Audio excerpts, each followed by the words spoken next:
오늘 마가복음 14장에는 예수님이 십자가에 달리기 이틀 전인 수요일에 있었던 사건, 나사로의 누이 마리아가 예수님께 옥합을 깨뜨려 향유를 부은 사건으로부터 목요일에 마지막 만찬과 금요일 새벽에 예수님이 잡히시고 신문을 받는 내용까지 아주 많은 내용이 기록되어 있습니다.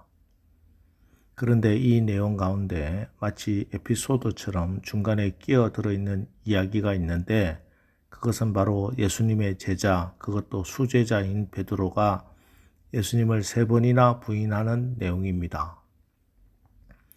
우리가 성경을 읽으면서 가장 당황스러운 것 중 하나가 성경에 나오는 믿음의 사람들의 치부를 그대로 드러내놓고 기록한 말씀들입니다. 구약의 대표적인 다윗이 우리아의 아내 밧세바와 불륜을 저지르고 살인 교사죄를 저지른 사건만큼이나, 아니 훨씬 더 큰 치부가 오늘 이 베드로가 예수님을 3번이나 부인한 사건입니다. 왜냐하면 초대교회에서 가장 큰 죄는 예수를 부인하는 죄이기 때문입니다. 재판정에서 나는 예수를 믿지 않겠다고 말만 하면 살고 끝까지 믿음을 고수하면 재산도 몰수되고 사형에 처해졌습니다. 그래서 박해기 교회에서는 이런 자들을 배교자라 불렀고 구원을 받지 못할 자로 간주했습니다. 그런데 이 죄를 베드로가 지은 것입니다. 베드로는 초대교회에서 기둥 같은 사도였습니다. 마음만 먹으면 자기 죄를 덮거나 미화할 수도 있는데 불구하고 베드로 자신도 복음서 기자도 이 죄악을 드러내는데 용감합니다. 우리는 이것을 보더라도 성경이 사람의 생각이나 사람의 의도가 아니라 성령님의 감동으로 기록된 것을 분명히 알 수 있습니다. 하나님 앞에서 감히 누가 자기의 죄를 감추고 덮고 할 수 있겠습니까? 그러나 세상 역사는 그렇지 않습니다. 권력과 힘으로 누르고 은폐합니다. 하나님이 없기 때문입니다.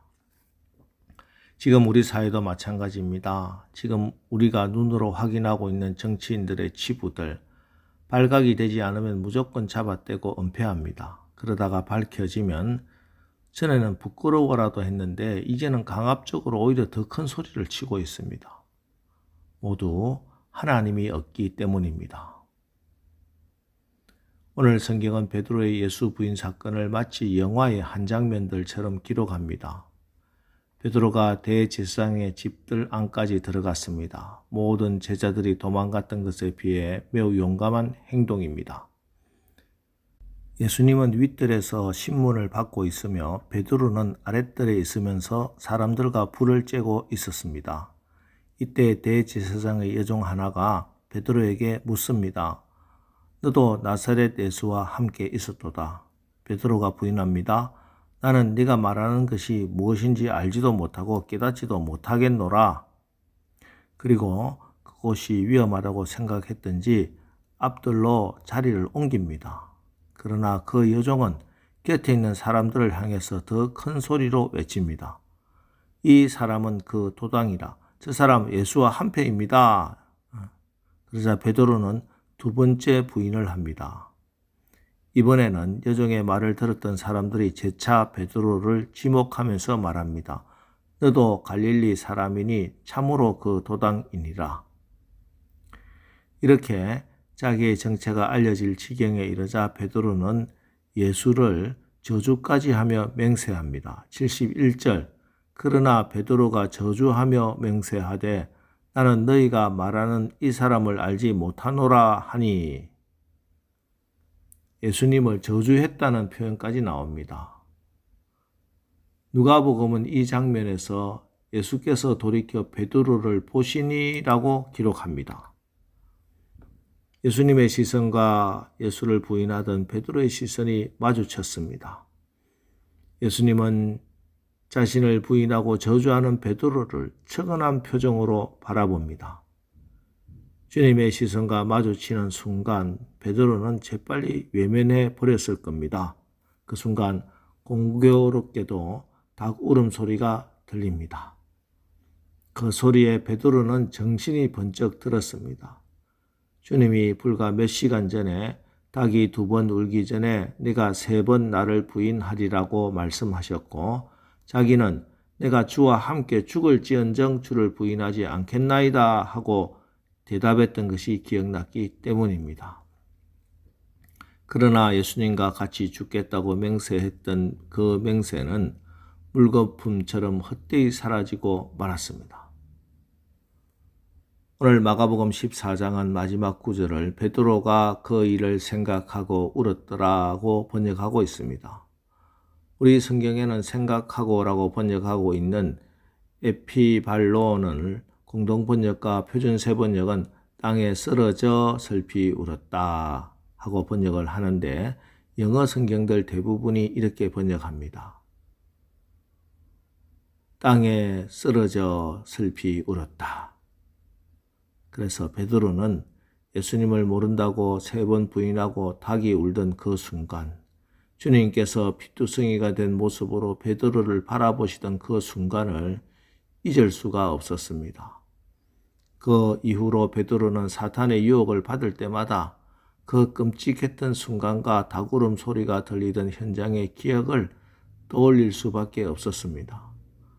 아무리 죄를 짓고 싶어도 닭이 울던 그때 그 사건만 생각하면, 그리고 피투성이가 된 얼굴로 자신을 보시던 예수님의 눈길만 생각하면 결코 다시는 죄의 유혹에 굴복할 수 없었습니다. 성지순례를 갔을 때 예루살렘의 베드로 통곡교회라는 곳을 방문했습니다.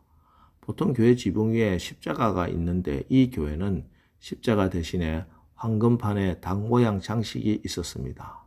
그래서 이 교회는 일명 닭울음교회라고 불립니다.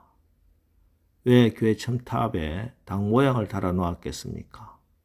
그 닭을 쳐다볼 때마다 나도 베드로 같은 실수를 하지 말아야지 하고 마음을 다질 수 있기 때문입니다. 베드로는 예수님께 주는 그리스도시요 살아계신 하나님의 아들입니다 라고 고백했지만, 그 예수님을 다시 자기 입으로 3번이나 모른다고 부인했습니다. 정말 용서받지 못할 죄를 지었습니다. 그렇지만 그 죄를 용서받았기에 그는 다시는 주님을 실망시키고 싶지 않았습니다. 그래서 실제로 순교의 길을 걸으면서도 끝까지 예수 그리스도의 편에 설 수 있었습니다. 오늘 우리도 베드로가 들었던 이 닭울음 소리를 들을 수 있어야 하겠습니다. 제 유혹에 넘어지려 할 때마다 닭울음 소리가 귓전을 때리기 바랍니다.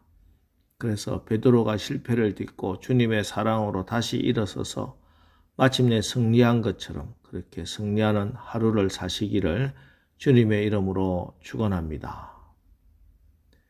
기도하겠습니다. 하나님, 오늘 베드로의 실패를 통해 우리의 모습을 보고 우리가 구원받고 승리하는 모든 것, 인간의 힘이나 능력이 아니라 오직 하나님의 은혜에 있음을 다시 한번 깨달았습니다. 오늘 이 말씀이 베드로를 정죄하기 위해서가 아니고 베드로를 깎아내리기 위해서도 아니라 다시는 베드로와 같은 죄를 범하지 말라는 경고로 주시고 우리의 연약함을 체휼하시고 다시 기회를 주시는 주님의 그 사랑의 말씀으로 받아 오늘도 실패의 자리에서 낙심하고 주저앉아 있지 말고 주님의 손을 붙들고 다시 일어서서 주님과 함께 생명의 길로 걸어가게 하옵소서. 예수님의 이름으로 기도합니다. 아멘. 자, 이제 오늘 말씀을 붙들고 주여, 오늘 하루도 우리가 우리의 영적 경보장치를 점검하고 우리를 바라보시는 주님의 눈길, 우리를 향하신 주님의 음성에 민감하여 승리하는 삶을 살게 하옵소서. 우리 합심해서 기도하고 나가겠습니다. 우리 기도하겠습니다.